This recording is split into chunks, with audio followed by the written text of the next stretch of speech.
faire résumer 20 ans de pratique chirurgicale, donc ça va pas être simple. Non. Alors, on va essayer d'être un peu pragmatique et puis de résumer tout ça. Alors oui, le mal de dos, ça s'opère, mais ça s'opère dans une grande minorité des cas.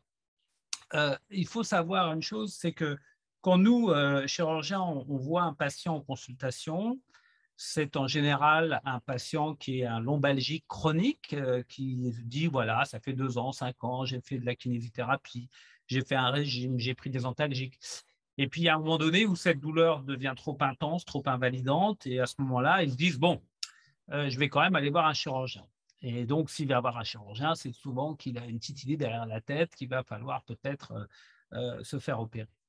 Mais ce qu'il faut bien comprendre, c'est que toutes les études ont démontré que environ 30 à 40 des gens qui font une poussée douloureuse et qui viennent nous consulter vont s'améliorer spontanément ou sous un traitement symptomatique banal, antalgique, anti-inflammatoire, rééducation. Et que donc 30 à 40 des cas, il faut simplement se donner le temps, même si parfois ils sont très, très pressants en disant: «Il faut absolument opérer tout de suite, c'est urgent, je suis artisan à mon compte» et c'est vrai que c'est un vrai problème. Mais il faut savoir résister et donc leur dire: «Vous avez une chance sur 3 pour que cette phase douloureuse disparaisse et que vous reveniez finalement à un état de douleur chronique, avec lequel vous vous étiez, adapté». 40 restent à peu près stables et donc peut amener à une chirurgie et 20 à 25 s'aggravent. Donc il faut d'emblée démystifier le mal de dos et puis même la sciatique qui va avec, hein, c'est aussi vrai pour les sciatiques. Il faut se rappeler que 80 des hernies discales disparaissent sans être opérées. Hein. Donc ce n'est pas parce qu'on a une hernie discale qu'on est condamné à avoir une hernie discale et des sciatiques toute sa vie. Et puis l'autre élément qui doit nous diriger, c'est ce qu'a dit le professeur Lott tout à l'heure, c'est que la moelle épinière, elle s'arrête en L1. Et donc, d'emblée, moi, c'est une chose que je dis toujours à mes patients pour commencer, et je suis effaré du fait que, bien qu'ils aient vu un certain nombre de soignants, ils n'ont souvent pas ce message en tête, c'est qu'une pathologie qui siège en L3, L4, L4, L5 ou entre L5 et le sacrum, sur les 3 derniers étages, ne peut pas entraîner de paralysie de chaise roulante par souffrance de la moelle épinière, puisqu'elle s'arrête 2 à 3 à 4 vertèbres plus haut. Alors déjà, quand vous dites ça aux patients, il y en a 1 sur 10 qui se lève et qui s'en va parce qu'il a dit: «Bon, bah, OK», il se dit: «Ça y est, moi, j'avais qu'une peur, c'est la chaise roulante» et donc il faut d'emblée leur faire bien comprendre ce phénomène-là. Et puis, il y a un autre élément qui fait qu'on doit toujours discuter de la chirurgie, c'est qu'il y a tout un tas d'atteintes, même très invalidantes, qui sont des très mauvaises indications chirurgicales, dont on sait qu'on n'est pas bon, qu'on n'est pas efficace. On l'a prouvé depuis longtemps. Un patient qui a 3 ou 4 disques déshydratés, eh bien, qu'on va vouloir opérer, on sait qu'on va à l'échec. Et c'est dur parfois de faire accepter aux patients que c'est leur cas, même s'ils sont sous morphine très invalidée, ne relève pas de la chirurgie car elle n'est pas efficace. Donc, c'est encore un frein vers la chirurgie. Et puis, eh bien entendu, la chirurgie, ce n'est pas dénué de risques, on le sait bien. Et tout comme 100 des avions qui décollent n'atterrissent pas de l'autre côté, eh bien, dans un certain nombre d'opérations, il va y avoir des complications qui peuvent survenir. Ces complications, ça peut être une infection nosocomiale, ça peut être un hématome, une hémorragie qui impose une transfusion, ça peut être une racine nerveuse, hein, les racines que le professeur Lott vous a montré tout à l'heure, qui peut entraîner une perte de force très gênante, hein, le pied qui tombe, qu'on n'arrive plus à relever, donc il faut mettre une attelle. Ça peut arriver dans certaines sciatiques, c'est très rare, mais ça existe.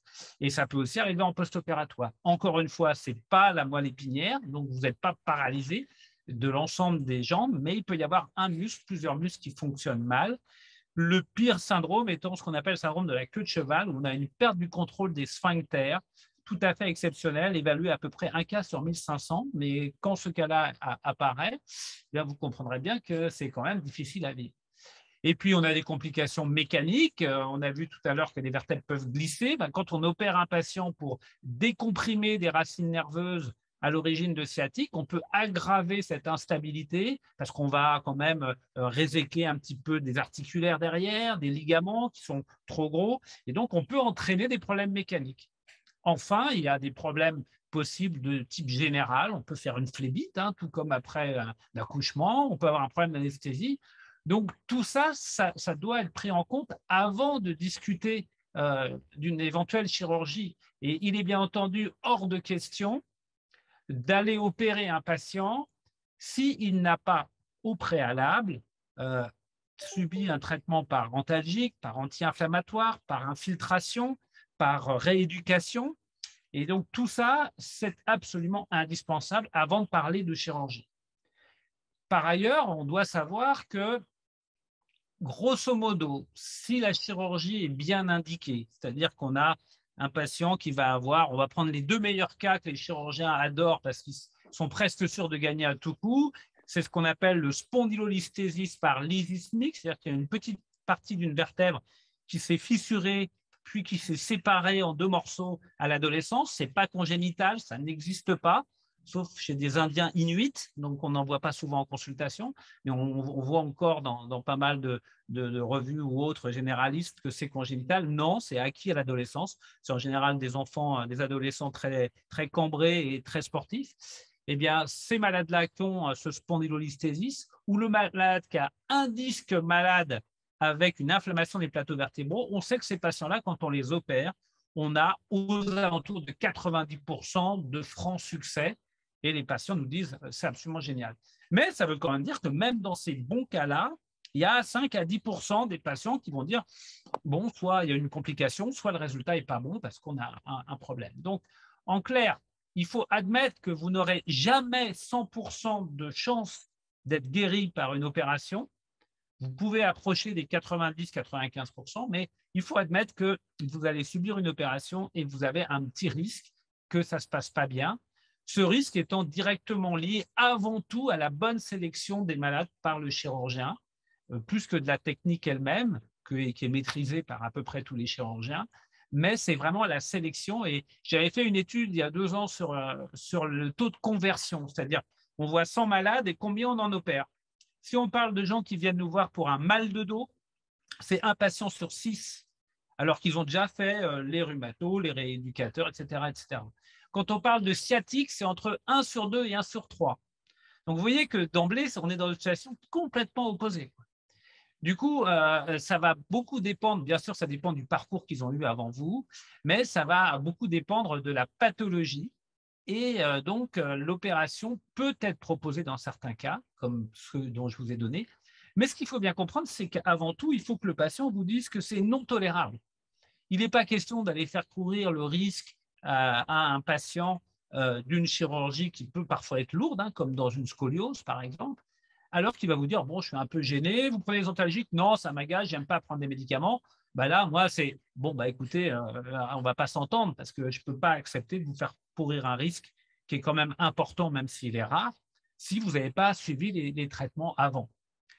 Et c'est vrai chez une patiente à laquelle je pense, je l'évoquais tout à l'heure, une jeune fille de 18 ans, elle ne peut pas aller à la faculté parce qu'elle ne peut pas marcher 200 mètres, parce qu'elle a un disque qui est complètement détruit, 2 vertèbres qui sont totalement enflammées. Ben, cette patiente, je lui ai implanté à 18 ans une prothèse de disque.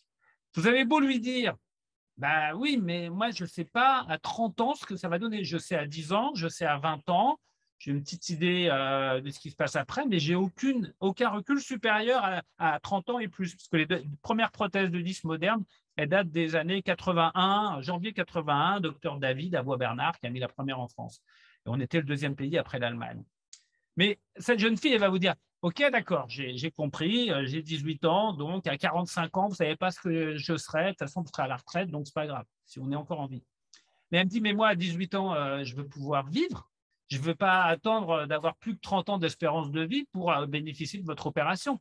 Et donc, tout ça, c'est une balance romaine qu'on va établir en permanence, des avantages et des risques qu'on fait courir à nos patients. De même qu'un sujet de 85 ans qui commence à plus pouvoir sortir de chez lui, à plus pouvoir aller promener son chien, chercher sa baguette, aller boire un verre au café du coin, mais en fait, on l'entraîne vers une mort à petit feu parce qu'il va se grabatériser, il va faire des escarres, une phlébite de non-mobilisation. Et donc, finalement, aux 2 extrêmes de la vie, on peut parfaitement bien se retrouver avec des indications chirurgicales logiques alors qu'on est dans des situations radicalement opposées. Donc ça, il faut bien le comprendre. Et nous, on passe notre temps en consultation à établir cette balance bénéfice-risque. On a une espèce de somme qui dit oui, oui, oui, oui, c'est grave, oui, elle est très invalidée, oui, elle est en bonne santé, donc acceptera l'intervention, oui, elle a fait tous les traitements, oui. Et puis en face, bon, j'ai ce risque-là, il n'est pas trop important parce qu'elle n'est pas obèse, parce qu'elle ne fume pas, parce que…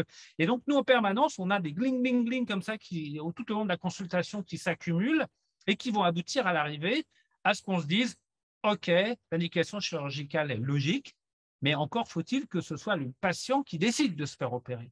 Nous, on est simplement là pour leur dire, OK, j'ai évidemment compris pourquoi vous avez mal, sinon on ne va pas proposer une chirurgie.